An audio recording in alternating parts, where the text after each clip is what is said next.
नमस्कार, सुप्रभात, स्वागत, अभिनंदन आज की इस प्यारी सी सुबह में आप सभी प्यारे प्यारे दर्शकों का। मित्रों, कहते हैं कि सच्चाई और अच्छाई के मार्ग पर चलना फ़ायदे की बात है, क्योंकि इस मार्ग पे भीड़ कम होती है।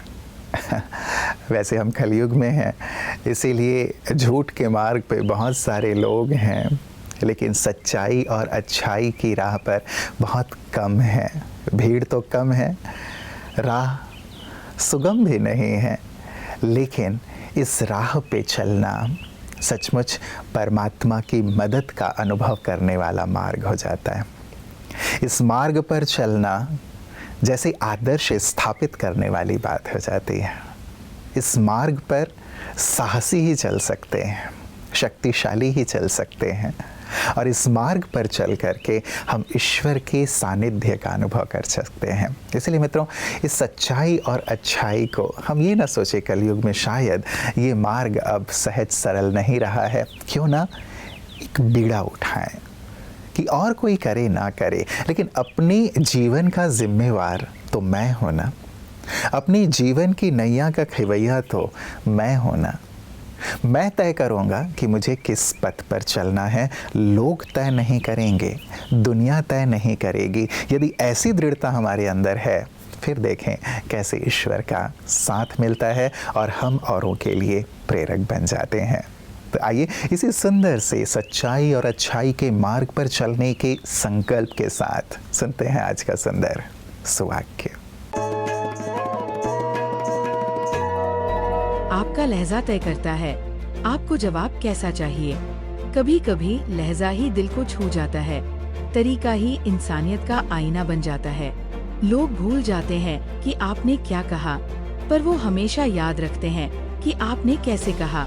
आपका लहजा किसी का दिन बना सकता है या किसी का दिल तोड़ सकता है। असली ताकत शब्दों में नहीं, बल्कि उनके कहने के अंदाज में छुपी होती है। याद रखो, लहजा ही आपकी पहचान है।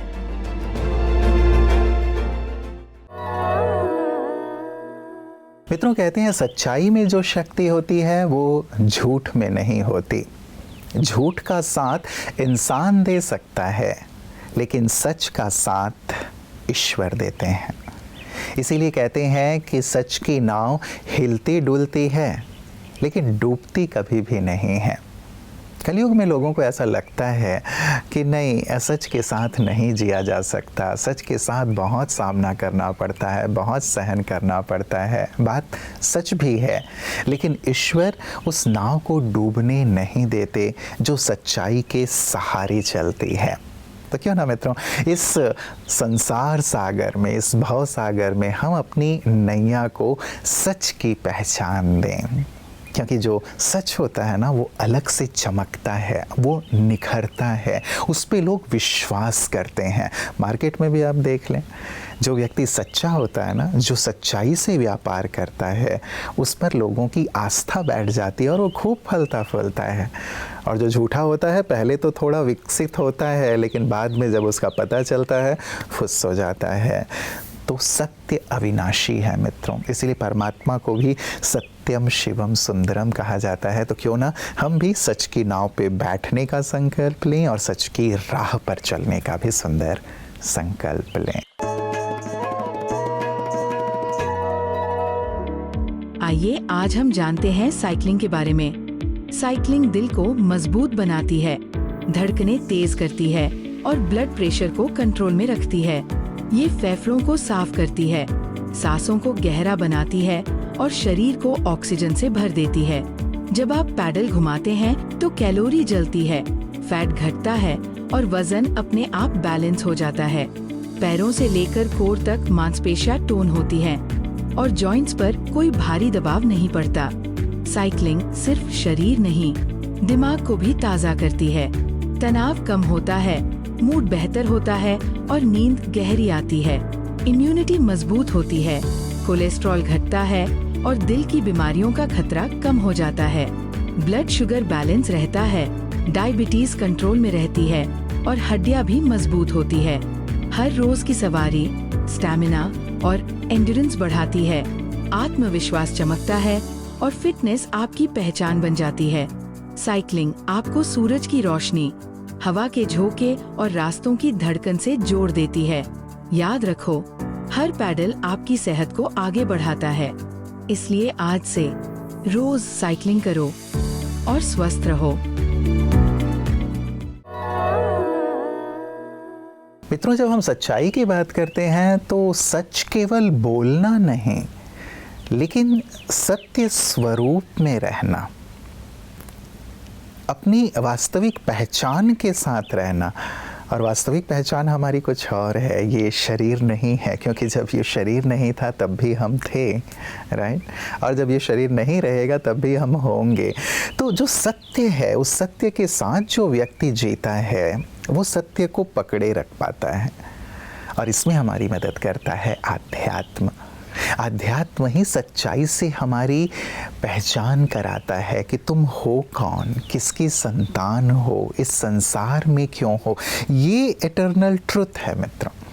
और जब इस इटर्नल ट्रुथ को व्यक्ति समझ जाता है ना, कौन हूँ, कहाँ से आया हूँ, क्यों आया हूँ, क्या मुझे करना है, तब फिर इस संसार की जो भी झूठी बातें हैं वो उसे विचलित नहीं कर पाती, ना ही सत्य से डिगा पाती हैं। और ऐसे ही व्यक्तित्व थे प्रजापिता ब्रह्मा कुमारी ईश्वरीय विश्वविद्यालय के आदरणीय चंद्रहास दादाजी, जिन्होंने सत्य को अपने जीवन का आधार बनाया, सत्य परमात्मा को अपना जीवन सौंपा और सबको सत्य पथ पर चलने की सुंदर प्रेरणा प्रदान की। आज उनका स्मृति दिवस है। आइए महकती यादों में उनके जीवन की सुंदर झलकियों से हम भी प्रेरणा प्राप्त करें। हम सबके परम आदरणीय दादा चंद्रहास बाबूजी आदि रत्नों में विशेष रत्न रहे। सृष्टि चक्र के इतिहास में कुछ पन्ने ऐसी विभूतियों को समर्पित हैं जो न इतिहास से मिटाए जा सकते हैं और न दिलों से भुलाए जा सकते हैं। जी हाँ, हम बात कर रहे हैं उस आदि रत्न विशेष विभूति दादा चंद्रहास जी की। दादा चंद्रहास जी का लौकिक नाम माधव था। बाबा लाड़ प्यार से चंद्रहास बाबूजी कहकर बुलाते थे। साकार मुरलियों के टेप रिकॉर्डिंग में आपकी आवाज बाप दादा से भी पहले सुनाई देती है। आपको ज्ञान रत्नों को जमा करने का विशेष शौक था।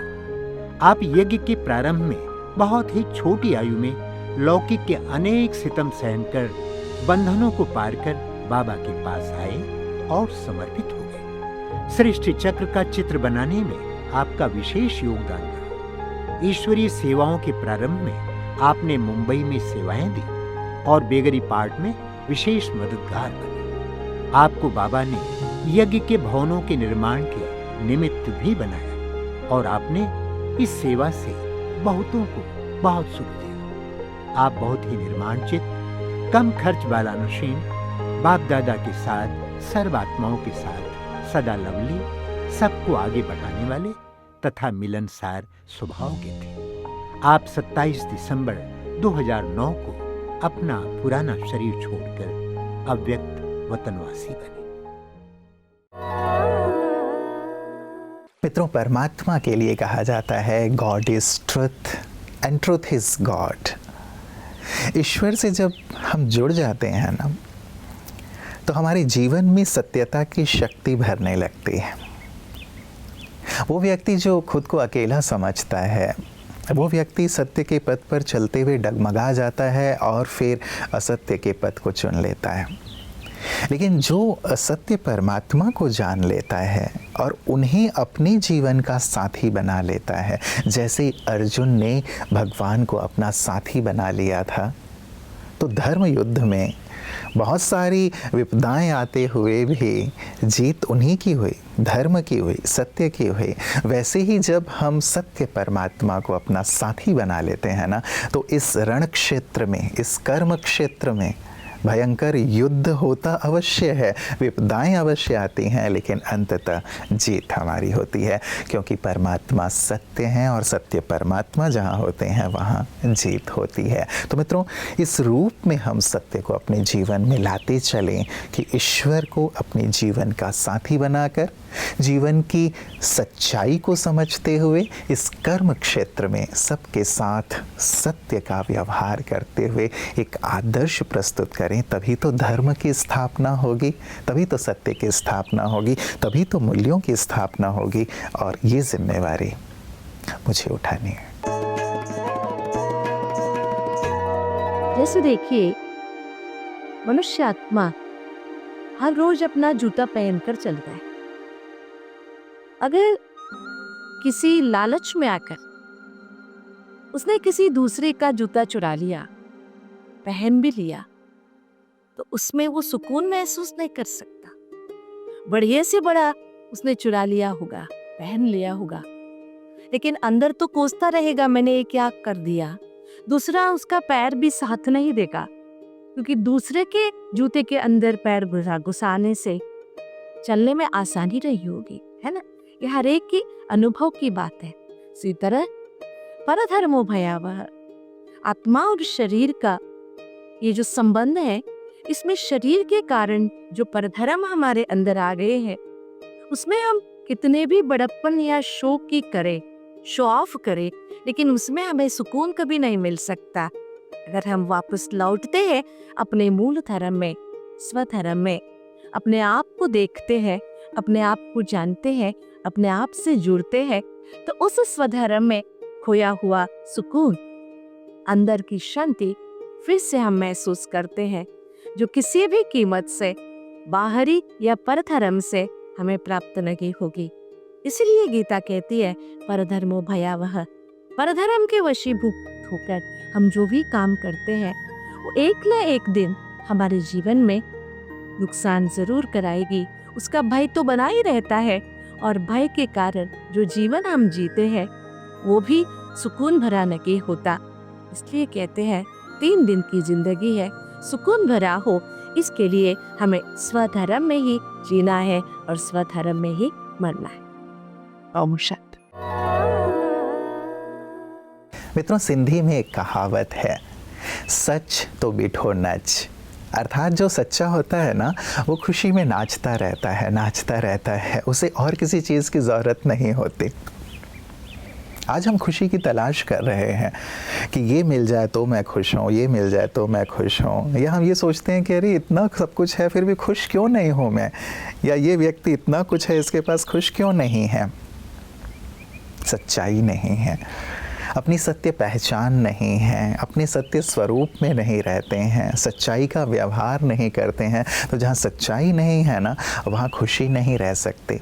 वो प्लास्टिक स्माइल हो जाती है कि हम कोई मिलता है तो हम मुस्कान भले दे देते हैं, लेकिन अंदर कहीं ना कहीं मन कसोटता रहता है कि नहीं, कुछ तो है जो मिसिंग है, और वो मिसिंग हमारी ट्रू आइडेंटिटी की है, हमारी सत्य पहचान की है।